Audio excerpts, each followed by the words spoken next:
Hey, what's going on, you guys? Welcome back to another episode with iTrack. Big shout out to everybody that's tapping in from the iTrack fam. If this is your first time here, what we like to do is take a look at the most interesting and creepy TikToks and kind of evaluate for ourselves whether these are fact or fake.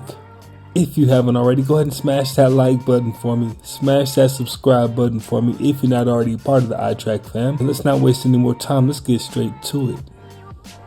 Do you know why I am no longer the mascot for McDonald's? I am Ronald McDonald, and here is the chilling story of how I accidentally caused the death of 2 people. It all started in a McDonald's in New York, Mexico, where I was playing my usual role, sitting on a bench welcoming customers with a fixed smile. Right across from the restaurant, there was a gas station.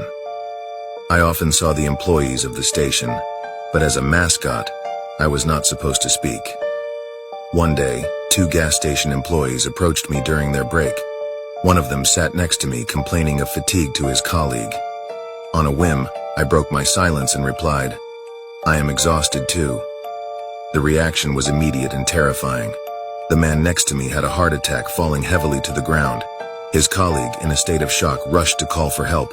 But upon hearing my voice, he was so terrified that he tripped and hit his head, plunging him into a coma from which he would never wake up. The incident was a nightmare for McDonald's. They did everything possible to hush up the matter, erasing the surveillance video recordings and removing me from my mascot role. The story was buried, and I found myself jobless, haunted by the faces of the 2 men I had accidentally killed. I only wanted to break the solitude of my silent existence, seeking human connection. But instead, I discovered that even a simple word from me could be deadly. Now I wonder, would you be my friend despite the dark past that haunts me? I would like to be yours, but I would understand if you refused. After all, who would want to be friends with the cursed mascot of McDonald's? That was actually less creepy and more sad and depressing. I don't know. Let me know what you think in the comments. The alien mothership that is located under the Vatican is the biggest secret in human history. It is also the reason why I became an agent of the Order of the Hidden Light, a covert organization that works under the Pope's authority to study and reverse engineer the ship. The ship was discovered in the year 1506, when Pope Julius II ordered the construction of a new basilica over the site of the old one. The workers dug deep into the ground and stumbled upon a massive metal structure that spanned for kilometers. They reported their findings to the Pope, who immediately sent his trusted advisors and guards to investigate. They realized that they had found an alien spacecraft of unknown origin and purpose. The Pope decided to keep the discovery a secret from the world, fearing that it would cause panic and chaos. He also saw an opportunity to use the ship's technology for the benefit of the Church and humanity. He created the Order of the Hidden Light, a select group of priests, scientists, engineers, and soldiers who would dedicate their lives to exploring and unlocking the secrets of the ship. He also ordered the continuation of the basilica's construction, but with a hidden purpose: to conceal the entrance to the ship and to create a network of tunnels and chambers that would allow the Order to access it. I joined the Order when I was 18 years old, after my father, who was also an agent, died in a mysterious accident. He left me a letter that revealed his involvement with the Order and his wish for me to follow his footsteps. He also told me something that shocked me. The ship was not just a vessel, but a living being. He said that he had encountered a strange entity inside the ship, a form of artificial intelligence that communicated with him telepathically. He said that the entity called itself the Mother, and that it had a message for humanity. He said that he was trying to decipher the message, but he ran out of time. He urged me to find the Mother and to learn the truth. That is why I am here today, in the deepest level of the ship, where the Mother is supposed to be. I have spent years studying the ship's technology, learning its language, and hacking its systems. I have seen wonders and horrors that no one else has seen. I have also faced dangers and enemies that tried to stop me. Some of them were from outside the Order, such as rival factions, rogue agents, and alien invaders. Some of them were from within the Order, such as corrupt officials, fanatical zealots, and traitors. But I have overcome them all, with the help of my loyal friends and allies. And now, I am about to meet the Mother and to hear her message. I don't know what to expect, but I am ready for anything. I hope that my father was right and that the Mother has something good to say. I hope that she can help us understand our place in the universe and our destiny as a species. I hope that she can show us the way to a better future. But I also fear that she might have something else to say. Something that will shatter our beliefs, our hopes, and our dreams. Something that will change everything. I guess I will find out soon enough. I enter the chamber and I see her. The mother. That sounds like a really good beginning to like a great sci-fi movie or something like that. And I'm hoping that that's what that is and not some kind of like real story. Woman suddenly realized she was dead, but she can't remember what happened before she was killed. Her spirit is trapped in the train station. No matter where she went, she was stopped by a wall of air. She can only wander around the station day after day. She became a homeless ghost until a year later, an old man came along and changed everything. It was early in the morning and the last train was already gone. She didn't understand what the old man was doing here with his dog late at night. Out of curiosity, she came to the old man to find out. She saw the old man tie the dog to the bench. Then he said goodbye to the dog with a blank stare, but the dog was barking at the woman's position. Apparently, the dog's eyes could see the woman. Then the old man slipped a note into the dog's collar. The woman realizes what the old man is trying to do. Agitated, she starts to tell the old man not to do anything stupid, but the old man didn't even know she was there. At that moment, the security guard at the station noticed something strange and came over. He also advised the old man to stay calm, but before he could finish his sentence, a train arrived.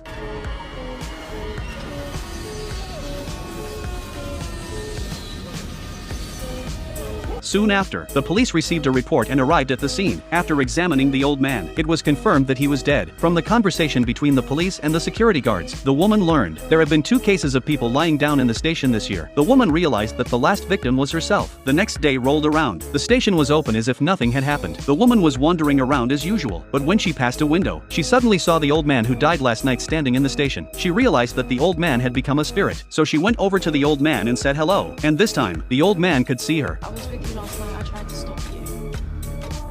I took my own life. The woman said she was a spirit like the old man, but she's trapped in the station, and she's lost all her memories. She couldn't even remember her name. She asked the old man if she had lost her memory too, but the old man didn't want to talk to her. He walked straight to the approaching train.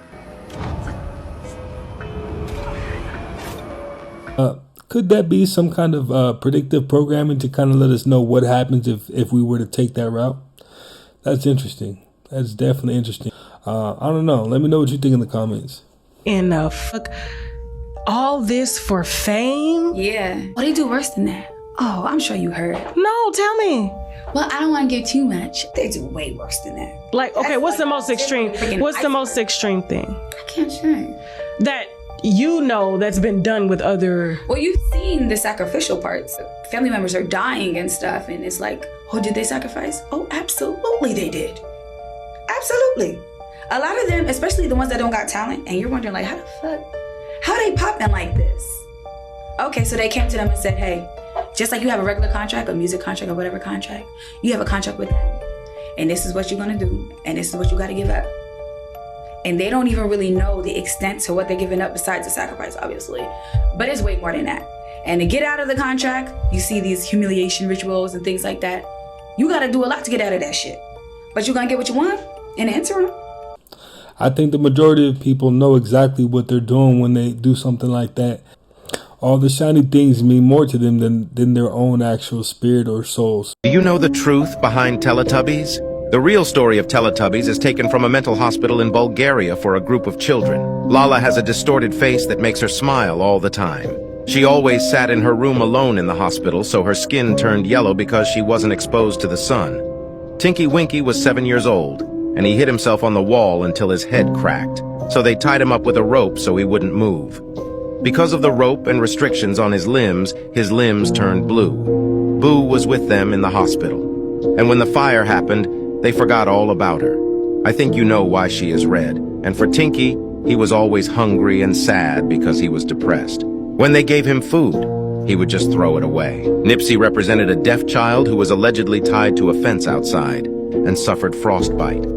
The characters of the Teletubbies are based off of real children who endured horrific experiences. Why would they base a children's show off of real-world horrific stories from a mental hospital? I never seen so much cap in one clip. I mean, did he really take the time out to make a story like that up? That just leaves you kind of like dumbfounded. It's crazy. But if you know something that I don't, let me know in the comments. But I'm pretty sure that that's cap.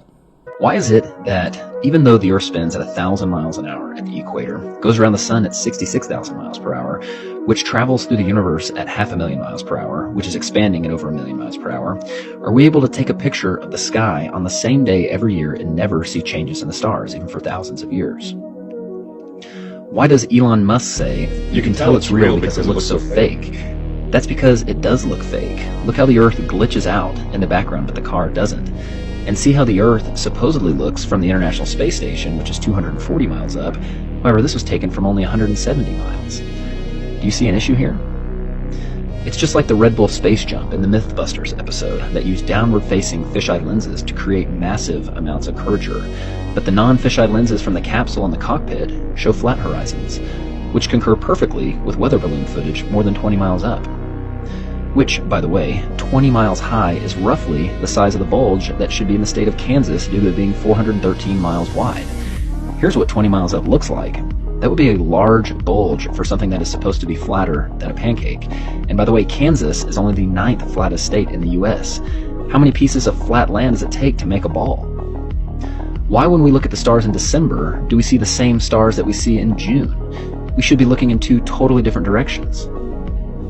If ships sail over the curve of the Earth, why are we able to bring them back into view with high-powered lenses as if they merely sailed past the horizon of the eye's angular resolution?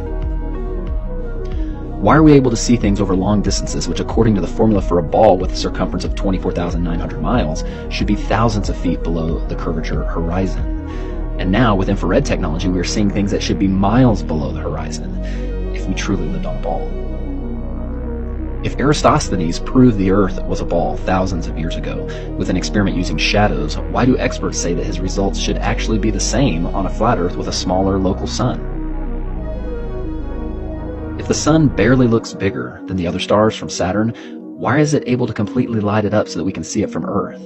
And if something merely the size of the other stars can do that, why is the backside of Saturn not lit up by the billions of stars on the other side?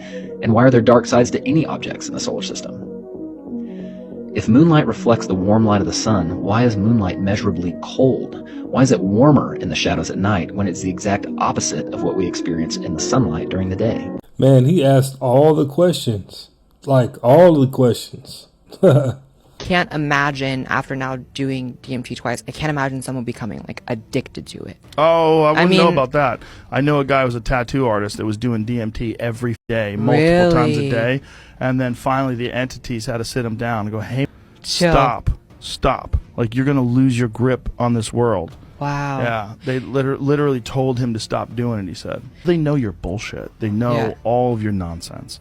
They know all of your thoughts. They know, I mean, whatever the fuck they are, whether they're a part of your consciousness or whether these are intelligent entities in another dimension that you're interacting with.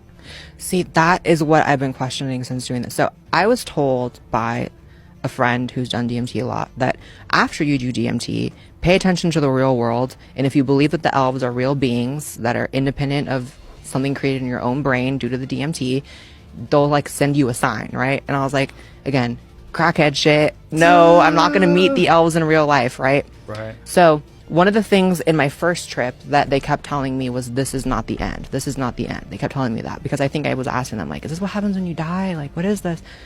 Directly after the trip, we go to a restaurant and there's a huge sign that just says, this is not the end on the thing. And I'm like, whoa, what?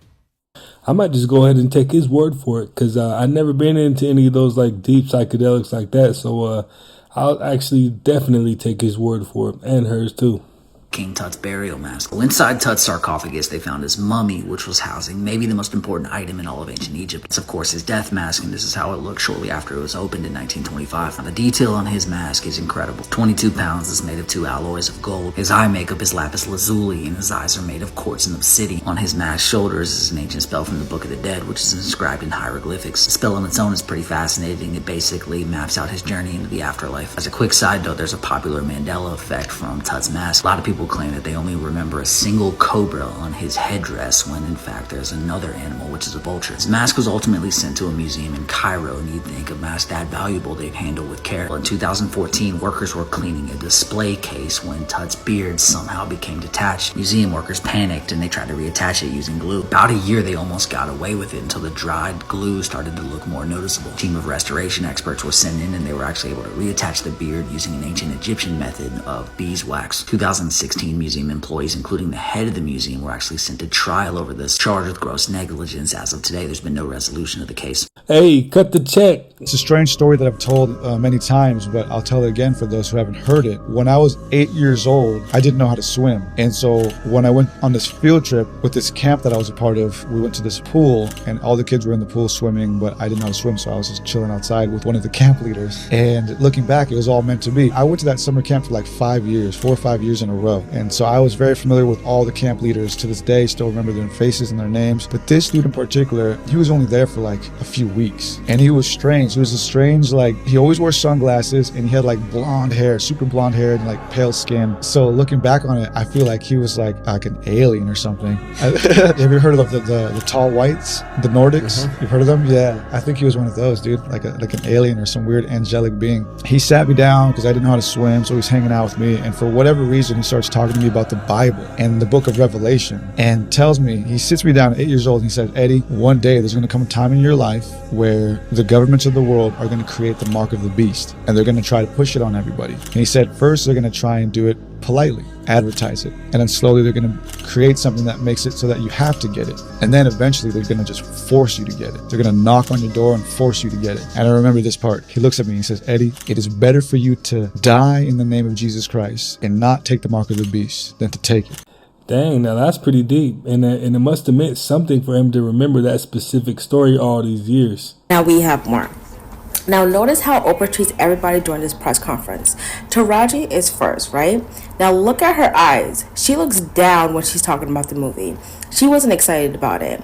Now you notice how Oprah is touching him. He's touching her back. He's excited. He loved his experience. He wants to do it again. Oh!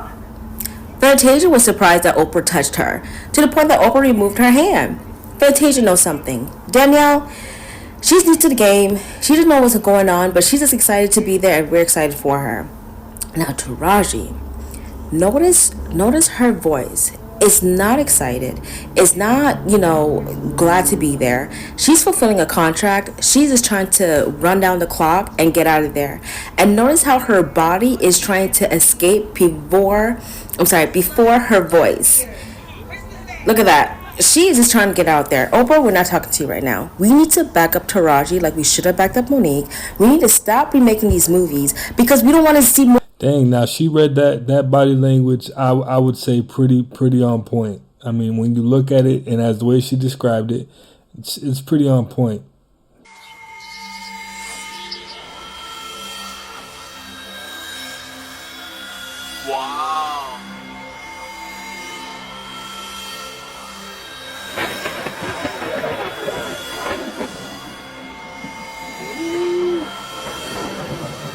Epic of Gilgamesh, his name is Zayasudra, the figure that became Noah. It had nothing about bringing two of every animal or anything like that. That's not true. In the Atrahasis, Enki, again, the patron Sumerian god of Eridu, is supposed to have this pact that they're not supposed to war any humans, so he does it cleverly. This is what it says. We, the great Enuma, had a plan, and you broke that plan. Enki says he did it because Zayasudra was his bloodline son, because Enki had slept with women. They had gifts and powers. Half holy. Yeah, so they were trying to wipe them out and clean the slate. They're trying to wipe out, they called them abominations, because they were like half god. In the Atrahasis, Enki secretly warns Zayasudra. He instructs him to use what's called bitumen. He tells him very detailed descriptions on how he has to build something to survive a coming event, and that he has to bring his entire family and then just his local animals. So that's where they manipulated the whole thing into like a stupid story later. So he brings his family, he's got sons and daughters, right? But specifically 3 sons. In the story, he lands on the only place that has land at that time in the region. He lands on Mount Ararat. It's true.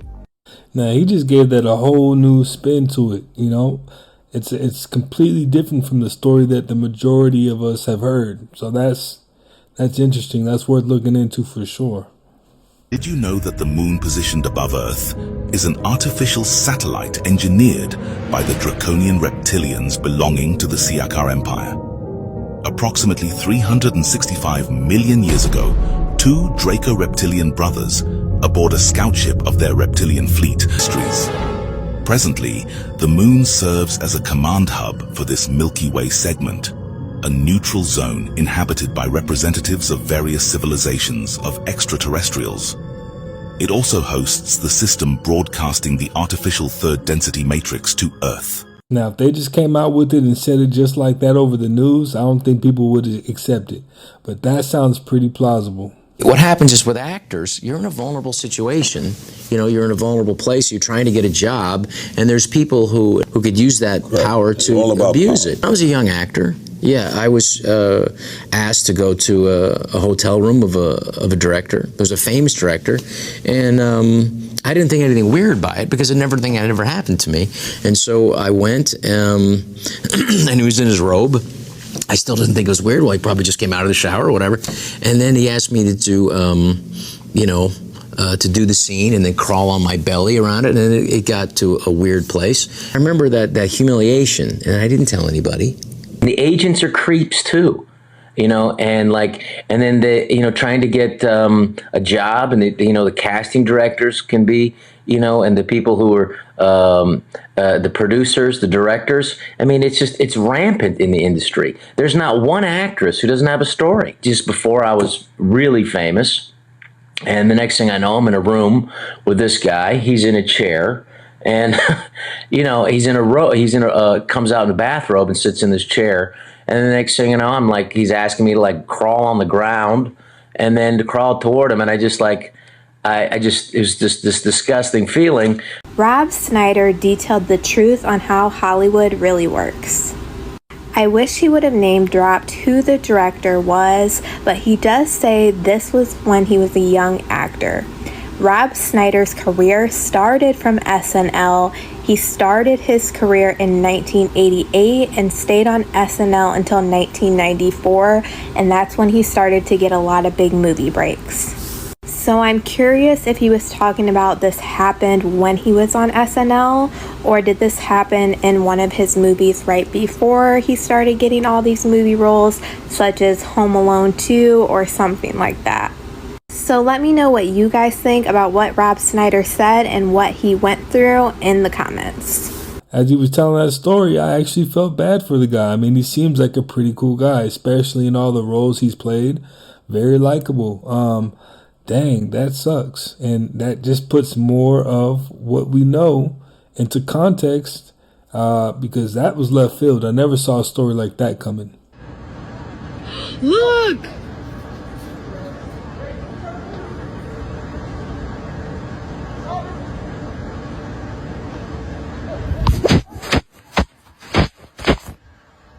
You need to get the boys.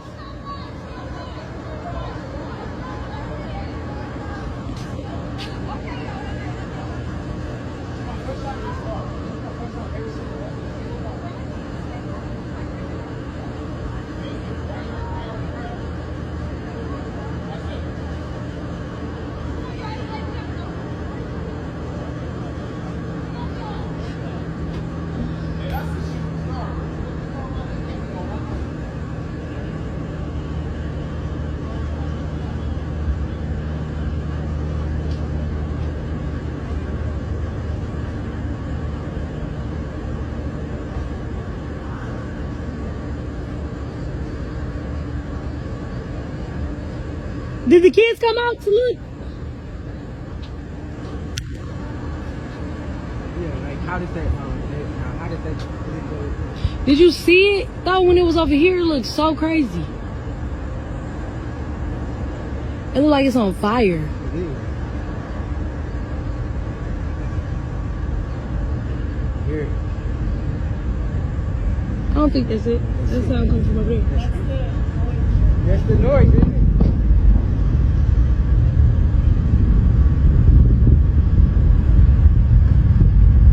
What the heck?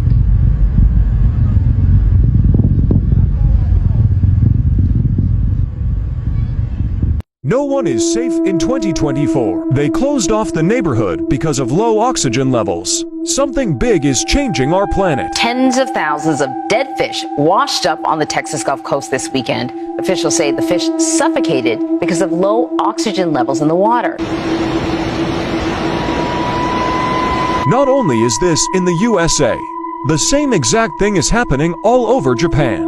Many residents were seen collecting the fish to sell and eat, even though they were warned not to do so. This could lead to another outbreak. What do you... I think that I'm definitely not eating any kind of fish that just wash up on shore like that. There must have been a really good reason why there was so many fish just dead on shore like that. So that's pretty strange. Let me know what you think in the comments. Have you seen anything like this, or what's going on? That it's a tall shadow figures, and some claim that it's a Project Bluebeam. Watch right here. You can see something mid-screen. really You see that? tall and kind of translucent right there. See it? There. Mid-screen, mid photo. And now it's going to walk in See that front subtle of figure walking through the lights? that building. It's You about see 10 how feet it's kind tall. of translucent? Oh, we are in the age of AI. This could absolutely be a hoax. It is all in the scope of biblical last days issue. Of jobs in a new book, AI Superpowers, China, Silicon Valley, and the New World Order. AI will increasingly replace repetitive jobs, not just for blue-collar work, but a lot of white-collar work. What sort of jobs would be lost to AI? Basically chauffeurs, truck drivers, anyone who does driving for a living, their jobs will be disrupted more in the 15 to 20 year time frame. And many jobs that seem a little bit complex, chef, waiter, a lot of things will become automated. We'll have automated stores, automated restaurants, and altogether in 15 years, that's going to displace about 40% of jobs in the world. 40% of jobs in the world will be displaced by technology? I would say displaceable. What does that do to the fabric of society? Well, in some sense, there's the human wisdom that always overcomes these technology revolutions. The invention of the steam engine, the sewing machine, the electricity, have all displaced jobs, and we've gotten over it. The challenge of AI is this 40%, whether it's 15 or 25 years, is coming faster than the previous revolutions.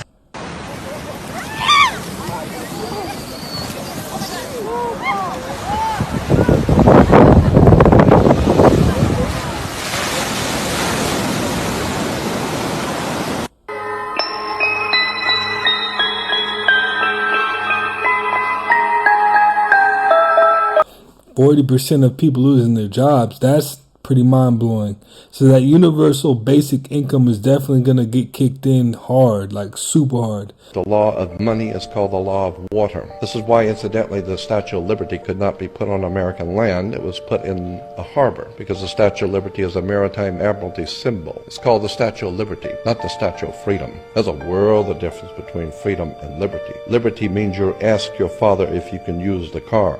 If he says no, you don't use it. Liberty is what a sailor gets when he pulls into harbor. He asks the captain if he can leave. If the captain says yes, and he most likely is not going to, but if he says yes, that means you have the liberty. You pull liberty. You don't have freedom. America is not the land of the free and the home of the brave. We're not free or brave. We're ill-informed, entertained, and totally ignorant to the powers that be on this earth and how it works. Let me give you an example of how the law of water works. When you go into a court, why do you have to go to court? As I said, you play tennis and basketball on a court. The whole idea in a court is to put the ball back in the other guy's court. So consequently, this team stands up and throws the ball at that team, and that team stands up and throws the ball back over there. And the judge sits here, and that's what he is, a judge. He's the referee. He doesn't care who wins or loses. Somebody's going to pay. And he's going to get paid, so he doesn't care who wins or loses. He's only there to make sure that the game is played correctly. It's called commerce, because the whole world is commerce. Look up the word commerce in a law dictionary. It'll tell you sexual intercourse. Marriage is a partner. Partner is a term that's used in business. If your business with your partner doesn't work out, you're not going to God. Patty LaBelle, I love you. 15 years ago, we sat in the studio. But what you really meant when you said hold on was hold on to the truth. As long as you keep keeping these secrets, they'll finally let you make it. Just like they told you to keep your mouth shut. You were struggling real hard to make it. But what was really disgusting about what I'm about to say next, which is why I'm not gonna say alleged, your ex-husband Armstead told me you and Armstead were in the middle of your divorce, that you got ran through by the Temptations and agreed not to file charges, that they ran through you, that was the deal that you made to get new attitude. That's what your husband Armstead said to me in the 90s in that hotel room while you was on tour, and now you had to stay and finish the tour. And then that's when you got promised your #1 record. There's no way in the world that I would allow myself to be gang to get a #1 record. They traumatized you and then they monetized you. Y'all think about that the next time you go to the store and pick up a patty pie. The next time you go to one of her live shows, watching her drunk, throwing up on herself live on stage. I'm sure you do got a problem with supporting me, Mother Patty. Can you imagine what your career could have been if you had told the truth and warned all the girls about the goons and goblins? But no, you didn't do that. Now, why she had to go and do Patty like that? I'm talking about she was holding secrets since the 90s. That's crazy. Well, you guys, hey, that's another one in the books. I appreciate you guys for stopping by yet again and watching another one with me. If you haven't already, go ahead and smash that like button for me. Smash that subscribe button if you're not already a part of the iTrack fam. And I will definitely catch you on the next one.